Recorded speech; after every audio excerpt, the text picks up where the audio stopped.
महाभारत का अंतिम रहस्य, एक अनकही गाथा। क्या आपने कभी सोचा है कि महाभारत सिर्फ एक युद्ध की कहानी से कहीं बढ़कर है? यह महाकाव्य अपने भीतर अनगिनत रहस्य, छिपे हुए संदेश और कालातीत ज्ञान समेटे हुए है, जो आज भी प्रासंगिक है। यह कहानी आपको उस यात्रा पर ले जाएगी जहां एक पुरातत्वविद, डॉ. आर्यन शर्मा, एक ऐसे रहस्य को उजागर करने की कोशिश करते हैं जो सदियों से छिपा हुआ है और जिसके खुलने से इतिहास की हमारी समझ हमेशा के लिए बदल सकती है। डॉ. आर्यन शर्मा, जिनकी आंखें प्राचीन लिपियों में छिपे रहस्यों को पढ़ने में माहिर थीं, दिल्ली की धूल भरी लाइब्रेरी में एक पुरानी पांडुलिपि पर झुके हुए थे। यह एक अज्ञात लेखक द्वारा लिखी गई महाभारत की एक दुर्लभ प्रति थी, जिसमें कुछ ऐसे श्लोक थे जो किसी भी ज्ञात संस्करण में नहीं मिलते थे।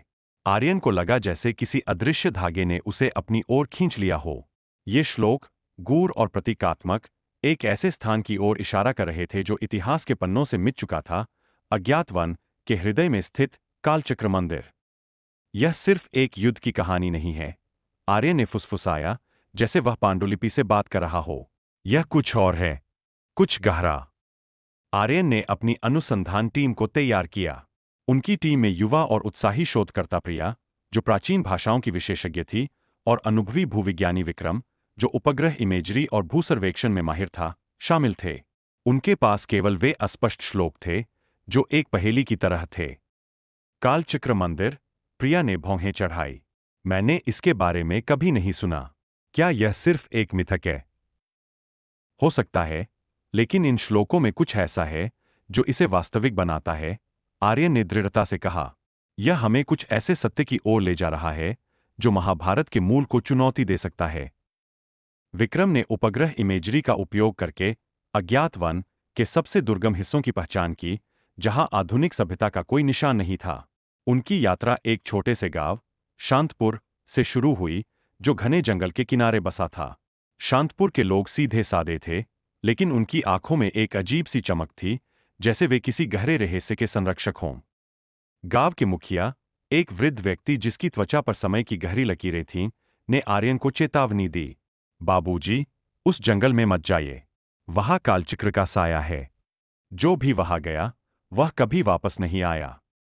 हम सिर्फ शोध कर रहे हैं। मुखिया जी, आर्यन ने समझाने की कोशिश की। हमारा इरादा किसी को नुकसान पहुंचाने का नहीं है। कुछ रहस्य सोते हुए ही अच्छे लगते हैं, मुखिया ने रहस्यमय ढंग से कहा। उन्हें जगाने से प्रलय आ सकता है।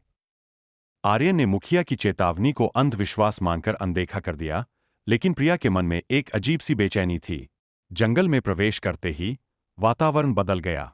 हवा में एक अजीब सी ठंडक थी और पेड़ों की पत्तियां फुसफुसाती हुई लग रही थीं, जैसे कोई अदृश्य शक्ति उन्हें देख रही हो। उनका जीपीएस काम करना बंद कर चुका था और कंपास भी बेतरतीब ढंग से घूमने लगा था। लगता है हम सही जगह पर हैं, विक्रम ने कहा, उसकी आवाज में थोड़ी घबराहट थी। कई दिनों की कठिन यात्रा के बाद उन्हें एक प्राचीन, खंडहर हो चुका मंदिर मिला, जो घनी वनस्पति में लगभग छिपा हुआ था। मंदिर की दीवारें काले पत्थरों से बनी थीं, जिन पर अजीबोगरीब नक्काशी थी। ये नक्काशी किसी भी ज्ञात शैली से मेल नहीं खाती थी। मंदिर के गर्भगृह में एक विशाल, गोलाकार पत्थर का चक्र था, जिस पर जटिल प्रतीक उकेरे गए थे। यही कालचक्र था। यह अद्भुत है, प्रिया ने फुसफुसाया, उसकी आंखों में चमक थी। यह किसी भी इतिहास की किताब में दर्ज नहीं है। आर्यन ने पांडुलिपि के श्लोकों को कालचक्र पर उकेरे गए प्रतीकों से मिलाना शुरू किया। हर प्रतीक एक श्लोक से मेल खाता था, जैसे वे एक प्राचीन कोड के हिस्से हों। जब उसने अंतिम श्लोक को पढ़ा, तो कालचक्र से एक धीमी, गहरी गूंज निकली। मंदिर के भीतर की हवा भारी हो गई और पत्थरों से एक मंद प्रकाश निकलने लगा। तभी उन्हें एक और व्यक्ति की उपस्थिति महसूस हुई। एक लंबा, पतला व्यक्ति, जिसकी आंखें गहरी और भेदने वाली थीं, मंदिर के प्रवेश द्वार पर खड़ा था। वह एक साधु जैसा लग रहा था, लेकिन उसकी वेशभूषा और चाल में कुछ ऐसा था जो उसे सामान्य से अलग बनाता था। तुम यहां क्यों आए हो? साधु ने गहरी, गूंजती हुई आवाज में पूछा। तुम्हें इस रहस्य को नहीं छेड़ना चाहिए था। हम सत्य की तलाश में हैं, आर्यन ने जवाब दिया। उसकी आवाज में दृढ़ता थी, हालांकि उसके भीतर एक अजीब सा डर पैदा हो रहा था। सत्य हमेशा सुखद नहीं होता, साधु ने कहा। कुछ सत्य ऐसे होते हैं जो दुनिया को तोड़ सकते हैं। साधु ने खुद को कालचक्र के संरक्षक के रूप में परिचित कराया। उसने बताया कि यह मंदिर और यह चक्र महाभारत के उन रहस्यों को छिपाए हुए है जिन्हें पांडवों और कौरवों के युद्ध के बाद छिपा दिया गया था। ये रहस्य इतने शक्तिशाली थे कि अगर वे गलत हाथों में पड़ जाते तो वे एक और महाविनाश का कारण बन सकते थे। तुम सोचते हो कि तुम महाभारत को जानते हो? संरक्षक ने एक रहस्यमयी मुस्कान के साथ कहा। फिर से सोचो। यह महाकाव्य प्रतीकवाद, रूपक और छिपे हुए संदेशों से भरा है जो तुम्हारे दृष्टिकोण को बदल देंगे। तैयार हो जाओ, क्योंकि हम इस प्राचीन कृति के गहरे रहस्यों और दार्शनिक सत्यों का पता लगाने वाले हैं। संरक्षक ने उन्हें बताया कि कालचक्र एक प्रकार का समय दर्पण था जो अतीत की घटनाओं को एक भिन्न दृष्टिकोण से दिखाता था। उसने उन्हें चक्र को सक्रिय करने के लिए कुछ और श्लोकों का पाठ करने के लिए कहा जो पांडुलिपि में नहीं थे बल्कि संरक्षक की स्मृति में थे। जैसे ही आर्यन ने संरक्षक द्वारा बताए गए श्लोकों का पाठ किया, कालचक्र तेजी से घूमने लगा। मंदिर की दीवारों पर प्राचीन चित्र और दृश्य उभरने लगे। वे महाभारत के युद्ध के दृश्य थे, लेकिन एक अजीब मोड़ के साथ। उन्हें ऐसे दृश्य दिखाई दिए जहां कृष्ण ने अर्जुन को सिर्फ युद्ध के लिए प्रेरित नहीं किया, बल्कि उसे एक ऐसे गहन दार्शनिक सत्य से अवगत कराया जो गीता में भी पूरी तरह से वर्णित नहीं था। यह क्या है? प्रिया ने हाफते हुए कहा। यह तो हमारी किताबों में नहीं है। उन्हें एक ऐसा दृश्य भी दिखा जहां दुर्योधन अपने अहंकार के बावजूद एक पल के लिए सत्य को समझने के करीब था, लेकिन फिर अपने मोह में फंस गया। उन्हें भीष्म और द्रोण के बलिदानों का एक गहरा अर्थ भी समझ में आया, जो केवल युद्ध की रणनीति से कहीं अधिक था। संरक्षक ने समझाया, महाभारत केवल कौरवों और पांडवों के बीच का युद्ध नहीं है। यह मानव मन के भीतर चलने वाला युद्ध है, धर्म और अधर्म के बीच, ज्ञान और अज्ञान के बीच। यह चक्र तुम्हें दिखाता है कि हर पात्र, हर घटना एक गहरे दार्शनिक सत्य का प्रतीक है। उन्होंने देखा कि कुरुक्षेत्र सिर्फ एक युद्ध भूमि नहीं, बल्कि मानव आत्मा का एक रूपक था, जहां हर व्यक्ति को अपने भीतर के राक्षसों से लड़ना पड़ता है। पांडव सद्गुणों का प्रतिनिधित्व करते थे और कौरव दुर्गुणों का। कृष्ण स्वयं परम ज्ञान और चेतना का प्रतीक थे। यह एक चौंकाने वाला रहस्योद्घाटन था। उन्होंने सोचा था कि वे एक खोई हुई पांडुलिपि या एक नया ऐतिहासिक तथ्य खोजेंगे, लेकिन उन्हें जो मिला वह कहीं अधिक गहरा था, महाभारत की एक पूरी तरह से नई व्याख्या, जो इसे एक ऐतिहासिक घटना से उठाकर एक सार्वभौमिक दार्शनिक ग्रंथ बना देती थी। लेकिन इस ज्ञान के साथ एक बड़ी चुनौती भी थी। संरक्षक ने बताया कि इस सत्य को दुनिया के सामने लाना खतरनाक हो सकता है। लोगों को यह समझने में कठिनाई होगी। वे इसे एक मिथक या एक धोखे के रूप में देख सकते हैं। यह समाज में अराजकता फैला सकता है। आर्यन को एक नैतिक दुविधा का सामना करना पड़ा।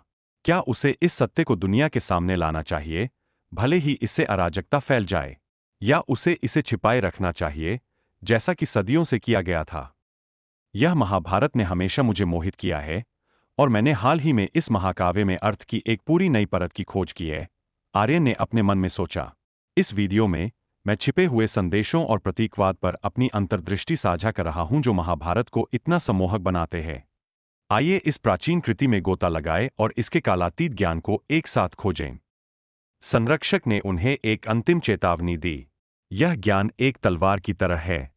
इसका उपयोग कैसे किया जाता है, यह तुम पर निर्भर करता है। आर्यन ने फैसला किया कि वह इस ज्ञान को दुनिया के सामने लाएगा, लेकिन सावधानी और जिम्मेदारी के साथ।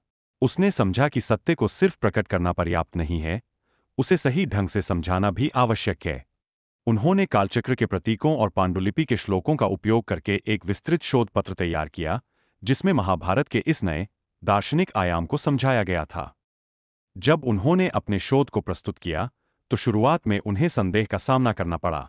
कई विद्वानों ने इसे एक कपोल कल्पना या एक अति व्याख्या बताया, लेकिन आर्यन, प्रिया और विक्रम ने धैर्यपूर्वक अपने तर्कों को प्रस्तुत किया और धीरे धीरे उनके काम को मान्यता मिलने लगी। यह रहस्योद्घाटन सिर्फ एक ऐतिहासिक खोज नहीं था, बल्कि एक आध्यात्मिक जागरण था। लोगों ने महाभारत को एक नए दृष्टिकोण से देखना शुरू किया, न केवल एक युद्ध की कहानी के रूप में, बल्कि मानव अस्तित्व, नैतिकता और धर्म के बारे में एक गहन शिक्षा के रूप में। कालचक्र मंदिर अज्ञात वन में फिर से शांत हो गया, लेकिन उसके द्वारा प्रकट किया गया सत्य दुनिया भर में गूंजने लगा। आर्यन, प्रिया और विक्रम ने अपनी यात्रा से सीखा कि सबसे बड़े रहस्य अक्सर सबसे सरल सत्यों में छिपे होते हैं। और यह कि प्राचीन कहानियां सिर्फ अतीत की कहानियां नहीं होती, बल्कि भविष्य के लिए मार्गदर्शक भी होती है। और इस तरह महाभारत का अंतिम रहस्य उजागर हुआ, जिसने हमें सिखाया कि हर कहानी में, हर घटना में एक गहरा अर्थ छिपा होता है, बस उसे खोजने की जरूरत होती है।